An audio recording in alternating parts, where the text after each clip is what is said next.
What's going on, everybody? TheKennyDubz here with another weekly update for Global Mega Man Style for January 17th, 2024. So, this week, we got some more reworks and things like that. First thing I do want to note, though, is that Zero did actually message me or tag me in a message about why they're not going to be removing the DNA from Star Wars Mega Man and how people knew that they got it. I'll include a screenshot here. Basically, the unique DNA for Rogue that got put on Star Wars Mega Man by accident, people had already rolled for, so Zero didn't want to take it away, and that's why they're leaving it there. So there is that. Because I was actually just curious. I was like, I don't know why they're leaving it there. It seems kind of weird, but that's actually why, and that's how people figured it out. I guess someone was just randomly rolling for Star Wars Mega Man DNA, and they're like, "Oh, what's this?" kind of thing. I don't know. But for this week, there is a new, there is a new login bonus. So I'll have a screenshot of that here, like I usually do. So there will be that as well for this week. Now onto the notice board itself. So for the notice board here, hold on, yeah, let's just start up here like we usually do. Okay, zoom in a little bit because I remembered about the zoom in function this time early. So banner 1, so starting off with the banners, Vengeful Vile, Maximum Massimo, and Absolute Freeze major buffs. So Vengeful Vile and Maximum Massimo were already released, but they're rerunning them together, which is quite nice. For those of you who are interested in those, Absolute Freeze is getting a buff. Hopefully it's good, because if I remember correctly, Absolute Freeze was a pretty niche weapon previously. One free 10 pull available, so there's a good chance that if you didn't get Vile or Massimo, that you can get them here. Or maybe if you just don't own Absolute Freeze, you can potentially get that here. Following that, Dive Armor Zero and Via are available as well on a banner. Both characters receive some major buffs, so we'll take a look at that in just a moment. Total Power Battle 2 Rerun Rank Rewards got a major upgrade. Sure, okay. Deep Recorder changes, new rank rewards, 50,000 DNA points for first place. Oh, this is actually really, really good, because this was like the main consistent way that we get DNA points. So this is good, and it actually might incentivize people to legitimately do the Deep Recorder. If you have any questions about the Deep Recorder or any inquiries about it, I uploaded a video about that a while back. I'll put a card to it here somewhere. But yes, getting a lot more DNA points for this is nice. I'm on the lazier side, though, so I just do whatever I need for the Deep Recorder, if I even remember to do it anymore at this point. So I usually end up getting 4th place, but 50,000 for first place and 20,000 for 4th place is still really, really nice. So, Super Base changes, Skill 1 base plus, and only gives 1 second true showtime. Interesting. Okay, so they took that away from Super Base. Skill 2, Sweeping Laser. So they're giving it 2 second true showtime on this, which makes sense because the base buster didn't inherently have true showtime. Sweeping Laser did though, or it had showtime, not true showtime. Okay, so you no longer get the 1 second true showtime on Super Base. Okay, that's interesting. Is that it? I guess that's it. Okay. So now for the changes that go live on today. Vengeful Vile. They call it Secret RDNA. This is what I call the unique RDNA. Perfect time when attacking a mobile target, increased damage by 30%. Okay, that's pretty interesting. Alright, so here says via complete rework. And they're going over everything here. Now, I don't know if this is how they're going to be doing it going forward. But if they are, I guess that's good for clarification purposes. So via skill 1, via sword style, sword technique blue. It now has 2 activations, which is good. Cooldown is still the same. That's one of the few cooldowns I know off the top of my head. It's proper energy attack to enemies in ranging, 480% multiplier for base, and a 1 second true showtime upon activation, which is very, very nice. But it has 2 activations now, so that's good. As for the chips, power increase, by 20%. Mobility, reduce that root sprout time by 20%. And then the one that you're going to be using most of the time is via sword, the 3rd chip, via sword style technique blue Kai. So the prep time is reduced by 50%, so now it's on a 6 second cooldown, and focuses the range of attack within a smaller area, making it easier to deal continuous damage without taking any damage, which is very, very nice. This is why, if you ever put the 3rd chip on via, you might see that your S1 changes significantly. But yeah, that is why. And then the cooldown is halved as well, so like you don't need to use mobility at all, or really even power increase, because you get the 50% reduced prep time. So that's quite nice there. Next up is Via Sword Technique Swift. It gets 2 activations now. Quite nice there. Perform extremely quick charging. Okay, this is basically the same. Like, they're just showing the description and like the multipliers again. I don't really want to read through all this again. TLDR, you dash at the target and deal damage. If you're in PvP, you teleport instead, so that you have you could just teleport to them. After you use a skill, you become accelerated with a 44% movement speed increase, which is quite nice. Chip 1, power increase, increase under 20%. Chip 2, gain 1 second true show time upon activation. And chip 3, CQC, range is reduced by 25%, damage rate increased by 30%. See, I don't really like these where they say like range increase or decrease, because we don't really have an actual metric for that. But damage rate gets increased by 30%. It just means you won't be able to use it from as far away if you have this one. But chip 2 gives you true show time, so there's that. Passive 1, Battle Mania, when landing a weapon hit, 18%. Okay, so it's a higher percentage. I think it was 10% before. Melee mass increase damage by 30% when equipping a melee weapon. That's actually kind of lacking when compared to how they usually do their buffs. Yeah, that's a damage increase, but they usually do like damage and damage amplification and damage mitigation, usually in one passive. Some units haven't been getting it though. Have 3 auto sword. Is this roughly the same? This looks mostly the same. Oh, I don't think they told us the multiplier on this before. 150% damage to all targets. Once after 4-second cooldown, launching aerial attack with sword. Damage to targets in range over that 2-second cooldown. Yeah, okay. I don't think they told us the multiplier for this before, but this looks mostly the same as well.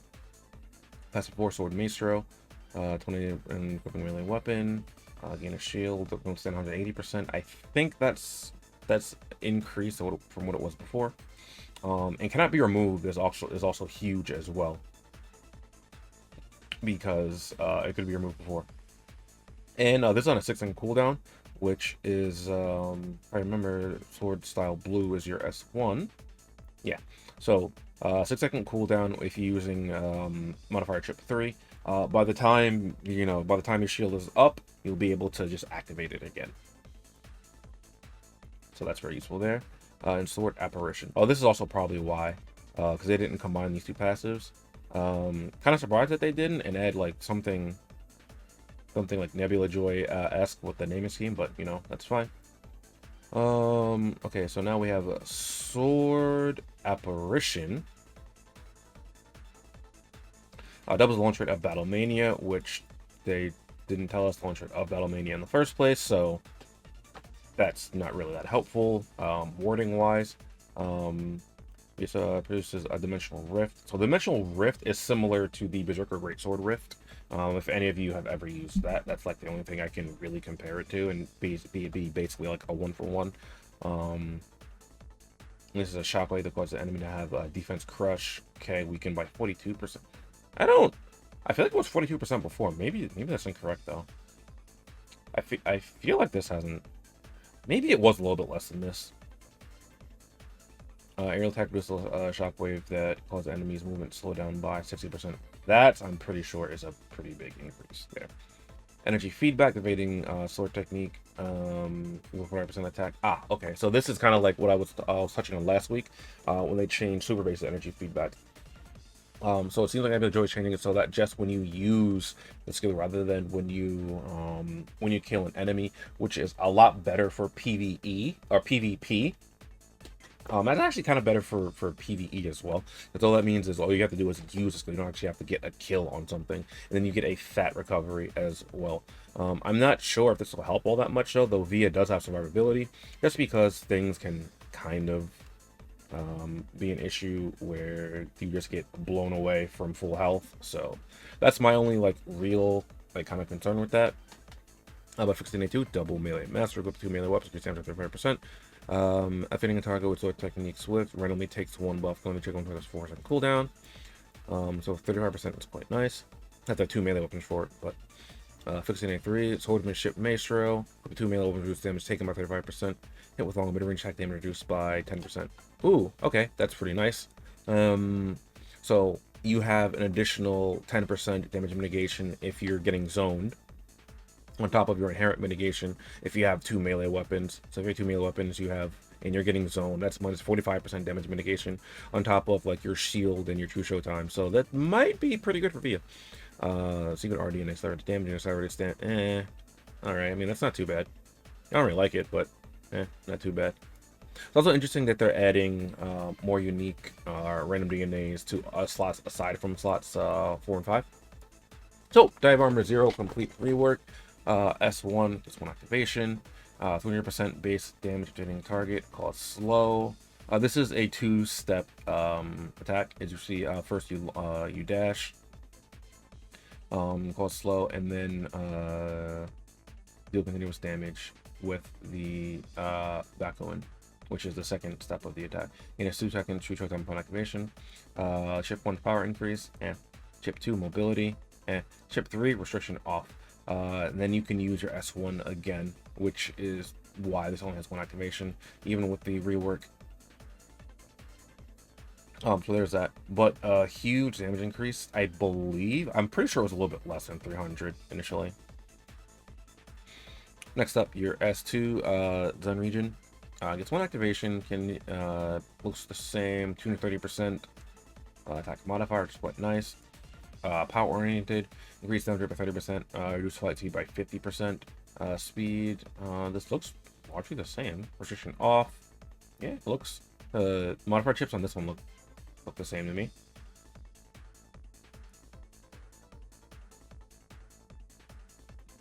Armor protection, reduce damage taken by 15%. Gain 2 layers of defense attack that can't be removed. Reduce damage attack per 10%. 4 stacks. Okay. Z field. Back when has a target of Z field. Again, stackable damage enhancement status, 10%. Can be up 3 stacks. That looks largely the same to me as well. Melee master, increase damage by 30% when hitting a melee weapon, 35% when hitting a target. So I'm pretty sure this is buffed quite a bit here, because I don't think it was 30% before. Status steal, whenever energy player's Zen region hits a target, it will randomly take 1 buff and cause the target to slow down and become disabled. I don't like slow down and become disabled because it's basically just slow, right? Because when I hear disabled, I think of immobilized, right? So that's why I don't like how they say how they get disabled. But they're just hitting them with slow, and it's just something that they use in like various effects as well. So when using the chosen dash in the back win, again, defense aspects can't be removed and reduces damage by 10%. 4 times. This effect is shaded with arm protection. Yep. Auto repair HP drops below 80%. This is buff because I'm pretty sure it was dropped below 50% before. Recover 15% HP. You have 1 to 1 cooldown. So that's caused by your S1 and S2. Ignore permanent shield. Gain a canopy removed. I think that's the same. 15A1 energy feedback. Activating. Okay, so energy feedback again here is just one to use your skill. And the potency of the heal is also buffed as well. Fixing a 2-0 speed after activating Rishogu. Increasing movement speed by 45% on trigger once for some cooldown. We give 2 melee at the same time, increasing by 35%, reducing damage by 30%. I believe this is buffed as well, though, Mitodio. Pretty sure this was also buffed here. And then we have the unique random DNA, short distance dive and 0 distance dive. Attacking from a short distance, increase them by 15%, and attacking from a 0 distance, increase them by 35%. This is really powerful if you're attacking from this distance. If you're not attacking from 0 distance or short distance, you lose out on a lot of damage. But short distance should include 0 distance, if I remember correctly, and how that works. I think I still have the image, so I'll try to put it here if I still have it. I try to denote approximately what the distance ranges are so that you can try to visualize them in game. Other than that, though, I don't really like these skills all that much because it's really hard to kind of visualize these. Next up, Absolute Freeze Weapon, new base stats, 45% damage, 15 range, 35 projectile speed. See, like the range and projectile speed, that doesn't really, I mean, like, just seeing the numbers doesn't really mean much to me. Like, I just like, so it goes faster, has longer range. How much longer, how much faster, I don't know. But it's pretty good. Mag of 40, which I don't even know what the clip size was before. Rate of fire is 5 shots per second. Reload time is 2 seconds. And I don't remember much about this weapon either. I remember it being pretty niche though. Hitting a target with weapon increases movement speed by 8%. Wait, okay, freezing speed. Alright, okay, so you get the buff. Based off of this weapon's appearance and this passive, like its whole mechanic that's freezing, I thought that it would be slowing down the target, but raising your speed is pretty interesting. Okay, icy chill, no change. Okay, so they're actually denoting that no change is here then. Okay, so some of the passive, I guess I was kind of confused on. Did get some change in some way. When attacking, icy chill inflicts chill status on all targets in contact. Can be triggered once again after a few seconds cooldown. Okay. This is probably what I was thinking of before. I was like, oh, that, you know, okay. Improves rate of fire energy by 29%. Glacial warning, no change. Okay. Power increase crit damage by 20%. Okay, path up 6. Energy sap. When hitting a target with icy chill, gain enhanced damage status. Increase damage up by 45%. Ooh, that's quite nice. Only trigger once after 2 seconds. This makes me think it doesn't last that long because you only trigger once after 2 seconds. I'm guessing like 2 seconds is what it lasts. Hidden skills, cold front paw wall. Is that you? If you know, you know. Icy chill shortened to 1 time after a 2-second cooldown. Cold adaptability boosts damage is taken by 40% while having the damage enhancement status of energy sap. Ooh, that's quite nice. So as much as I can hit a target and slow status, increase damage by 45%. In adversity adaptability, when you choose low 50%, reduce damage taken by 20%. Okay, that looks like all the buffs and nerfs. There was a lot to go through because of I guess how detailed they were with the passives this week. Other than that, we do have the total power battle here. I covered total power battle in another video. I'll try to have a card somewhere around here to that video. But basically, you need at minimum 9 characters and 9 weapons in order to do this successfully. Because once you make a record with a character and a primary weapon in one slot, you can't use the character again. You can use the weapon again, but the weapon cannot be in the primary slot. If you put the weapon in your sub slot, you can use that same weapon as many times as you want, but it's just in the primary slot that it cannot be used again. And that's good to make use of for the lightning battle, because this is like the race mode. So if you use your air buster on your primary slot on, say, super base, then if you want to use air buster on, like, say, your Falcon Armor X, it'd have to be in the sub slot. But yeah, and I will give a reminder about this as well next week. Remember to claim your rewards after your after you hit the point thresholds before the event ends, because you have to actually claim these rewards, right? For the suppression, lightning, and expedition battle, you have to claim these rewards. These rewards will not get sent to you automatically. The ranking rewards will get sent to you automatically, but these 3 will not. You have to claim these manually. Coming over to the shop, I already got my free daily pack earlier, so be sure to come in here and grab that. There is a Supreme DNA pack, and as per usual, I do not recommend buying this. There is a lot of DNA here. There's a lot of character patches, a good chunk of EMs, but for $100, I would rather buy almost anything else. As I usually say, the only thing I actually recommend buying, if you're going to spend anything, are the daily boost packs, because these give you quite a lot of value for the price that you pay for them. There are still daily super limited vouchers and mega super limited vouchers, but again, I do not recommend buying those. Okay, I was looking at some of the cards here, and it looked like Rogue's card got buffed. I had asked 0x about this, and he said maybe some cards would get buffed, and I believe this is buffed. I actually have to go like cross-check the wiki, because now the card is below 65% instead of 42%, reduce damage by 40% instead of by 26%. Okay, I also want to throw in a reminder here, don't forget to use your universal screws from the most recent event to pick up things from here. You can pick up the Mega Man and base card if you want. Card's okay. If you don't have it, you're not really missing out on all that much, to be quite honest. But there's some other stuff here you might want, like maybe you want the special gift box, or maybe you want the premium card, the X packs. So just don't forget to use these if you have some left. Also, do not forget to use the rest of your remaining tickets if you have some left over from the event to get you to clear out the rest of your rewards. You only really need to clear up to phase 4, or clear up to phase 5 rather. That's the last time you get elemental medals.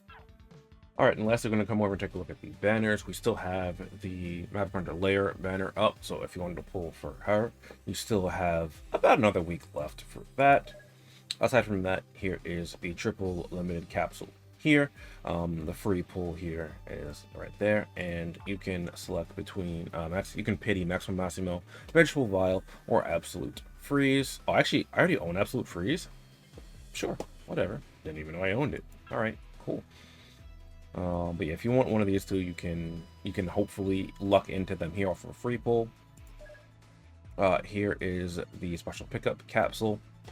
And again, you can use your tickets if you have the limited vouchers for this. As you can see, I have 5 here because I have not used the ones we've gotten for the past 5 weeks from the stream activation codes. So there's that. If you want Via or Diver Zero, you can get one here. This costs $250 to pity, just like a normal Dive Fest banner used to be. But, you know, if you don't have either of these characters, maybe you want to use your tickets here. Unfortunately, I don't particularly want Dive Armor Zero. If I got him, that'd be cool. But, I mean, I already own Via, so my motivation for pulling on this banner is already quite low. Alright, and I think that's it for this week's update. So, good luck to everyone that might be pulling for one of the units this week. As per usual, if there's a stream, if there are codes given out during the stream, I will have a YouTube short. I'll post on Reddit. It'll be on my Discord as well, like usual. But yeah, that's it for me, and I'll catch you guys next time. Later.